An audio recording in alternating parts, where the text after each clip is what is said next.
santos que a pesar de realizar signos y prodigios en nombre de su Dios, siempre se mantuvieron en su lugar, porque su humildad les hacía tener los pies sobre la tierra, les hacía ser conscientes de que cualquier cosa que a los ojos de los demás era extraordinario, era un gesto de la misericordia de Dios, pues sólo de Él podía provenir.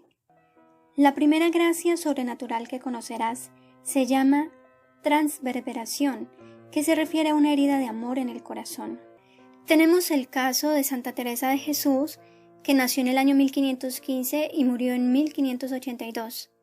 La primera mujer doctora de la Iglesia y que relató en sus escritos una de las experiencias místicas que marcó profundamente su corazón. Este hecho fue tan impactante que la llevó a hacer un voto especial a Dios que la impulsó en sus reformas, fundaciones y camino de santidad. Cuenta la santa y escritora mística que cierta vez vio a su izquierda un ángel en forma humana. Era de baja estatura y muy hermoso. Su rostro lucía encendido y dedujo que debía ser un querubín, uno de los ángeles de más alto grado, según conocemos. Ya en sus obras nos dice: veíale en las manos un dardo de oro largo, y al fin del hierro me parecía tener un poco de fuego. Este me parecía meter por el corazón algunas veces y que me llegaba a las entrañas. Al sacarle, me parecía las llevaba consigo y me dejaba toda abrazada en grande amor de Dios. El segundo fenómeno místico que vamos a ver es la inedia. Es otra gracia sobrenatural y hace referencia al ayuno total, un ayuno voluntario pero total. Muchos de esos santos se alimentaban únicamente de la Sagrada Eucaristía. La inedia es un fenómeno muy relacionado con el ayuno, que suele formar parte de las prácticas ascéticas de muchas tradiciones religiosas. Aparte de la inedia total, privación completa de alimentos sólidos y líquidos, hay determinadas dietas ascéticas que suponen una inedia parcial. Por ejemplo, entre los eremitas del desierto de Siria de los siglos IV al VI, muchos solo tomaban una frugal colación diaria a la puesta del sol. Otros tomaban una sola reflexión semanal, los domingos. El resto de la semana, nada de nada. Según San Jerónimo, los anacoretas de su tiempo se alimentaban solo de pan y sal. El caso de Abba el Ismaelita desafía las más elementales leyes de la naturaleza. Estuvo 28 años sin probar el agua, ni una sola gota.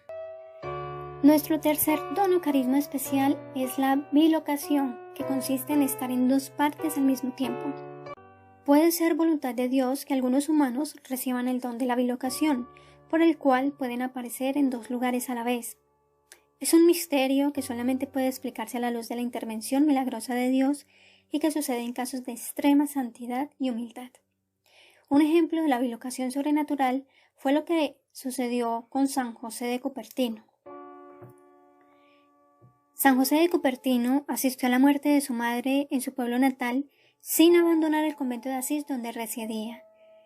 Estando ella a punto de expirar, gritó con gran acento de dolor: «Oh Fray José, hijo mío, ya no te veré más».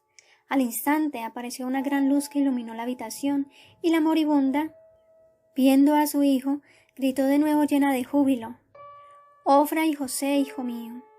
Al mismo tiempo el bienaventurado se encontraba en Asís. Salía llorando de su celda encaminándose a la iglesia a orar. El padre guardián le encontró y le preguntó la causa de su llanto. Su respuesta fue: «Mi pobre madre acaba de morir». La carta, que llegó muy pronto, confirmó la noticia, pero también se supo que el santo había asistido personalmente a su madre moribunda. Todos estos hechos constan en el proceso de beatificación. Ahora veamos un don que se llama la hierógnosis.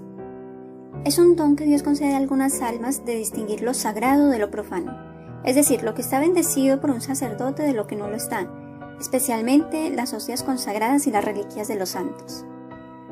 Una de sus más grandes representantes es la beata Ana Catarina Emmerich. Ella nos dice: «Todo lo santo y bendecido lo veo luminoso, multiplicándose, reflejando luz y difundiendo salud y ayuda.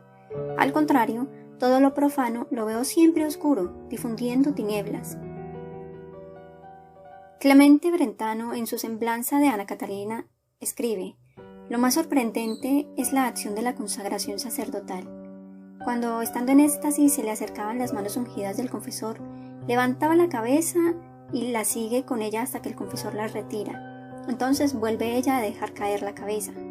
Esto le sucede con todos los sacerdotes. Quien tal ve, como lo vi yo, no puede menos de reconocer que solo en la Iglesia hay sacerdocio y que la consagración sacerdotal es algo más que una ceremonia. Una vez le oí decir llorando: los dedos consagrados de los sacerdotes serán conocidos en el purgatorio y en el infierno arderán con un fuego especial. Ella conocía los sitios benditos y santificados. Cuando un sacerdote pasaba con la Eucaristía, aunque fuera a larga distancia de su choza o del sitio donde se guardaba su ganado, se sentía atraída hacia aquel paraje. Corría y se arrodillaba en el camino y adoraba la Santa Eucaristía. Experimentaba aversión hacia los lugares donde había sepulturas de paganos, y al contrario le atraían los restos de los santos, tal como el hierro atrae el imán. Santa Verónica Giuliani es una religiosa italiana nacida en 1660. El 6 de abril de 1697 escribió en su diario haber recibido los estigmas en las manos, pies y en el costado. Jesús habría atravesado su corazón con una flecha. Sentí un gran dolor, pero en ese dolor mismo podía verlo. Me sentía toda transformada en Dios. La beata Ana Catalina Emmerich, de quien ya hablamos, religiosa agustina alemana de 1774, a partir de 1799 sintió los dolores de la corona de espinas, acompañados de pérdidas de sangre que tenían lugar cada viernes. Después sufría dolores en las manos y en los pies. Invisibles al principio, los estigmas acabaron por aparecer en el cuerpo. A lo largo de la historia, Dios le ha concedido a muchos de sus hijos algunos dones que sobrepasan lo natural. Cabe aclarar que estos regalos fueron dados con un objetivo, para cumplir una misión, y Dios tenía muy en claro que iban a ser usados para el bien común y no para un bien egoísta. Levitación. Consiste en la elevación del cuerpo del santo sin ninguna ayuda explicable por la física. Le solía ocurrir a muchos santos mientras estaban en éxtasis. Este es el caso de San José de Cupertino, quien fue levitado en más de 60 ocasiones. En un momento de su vida, las levitaciones eran tan frecuentes que le prohibieron que rezara junto a sus hermanos, porque sin darse cuenta, comenzaba a levitar dejando atónitos a todos. Agilidad. Consiste en la habilidad de trasladarse de un lugar a otro en tiempos imposibles desde el punto de vista científico. Un ejemplo de esto lo encontramos en la propia Biblia, cuando Felipe fue transportado por el Espíritu de Dios a la ciudad de Azoto. Algunos santos que experimentaron este milagro fueron San Felipe Neri y San Antonio de Padua. Bilocación. A diferencia de la agilidad, este consiste en estar presente físicamente en dos o más lugares al mismo tiempo. Un caso célebre es del peruano San Martín de Porres, al cual lo veían ayudando en diferentes lugares a la vez. Visiones. Dios quiso mostrarles a algunos de sus hijos realidades sobrenaturales, y para eso utilizó las visiones. Santos como Santa Faustina Kowalska y Santa Catalina de Siena pudieron ver la alegría infinita del cielo, el sufrimiento temporal de las almas del purgatorio y el terrorífico sufrimiento eterno en el infierno. Osmogénesis. Consiste en el agradable perfume que se puede percibir al estar cerca al cadáver de algún santo. En algunos casos ese perfume se asemeja mucho al de las rosas. En otros, en cambio, el perfume no se parece a nada que haya conocido el hombre. En cierta ocasión contrataron a un experto en perfumes para que analizara el olor de la tumba de la Beata María de los Ángeles. El experto no pudo reconocerlo y las compañeras religiosas solo atinaban a decir: es olor de paraíso o de santidad. Vigilia. Hacer el sacrificio de privarnos del sueño por algunas horas para dedicarlo a la oración produce abundantes frutos espirituales en nuestras vidas. Santa Coleta, por ejemplo, dormía solo 1 hora a la semana. San Pedro de Alcántara durmió solo 1 hora y media al día durante 40 años. Y San Macario de Alejandría pasó 20 años continuos sin dormir. Ayuno absoluto. Aunque el alimento es algo indispensable para poder vivir, muchos santos por gracia de Dios pudieron vivir muchísimo tiempo sin ingerir comida. La Beata Caterina de Racconigi logró vivir así 10 años y Santa Ludovina de Echtman 28 años. El único alimento que consumían era la Eucaristía. Estigmas.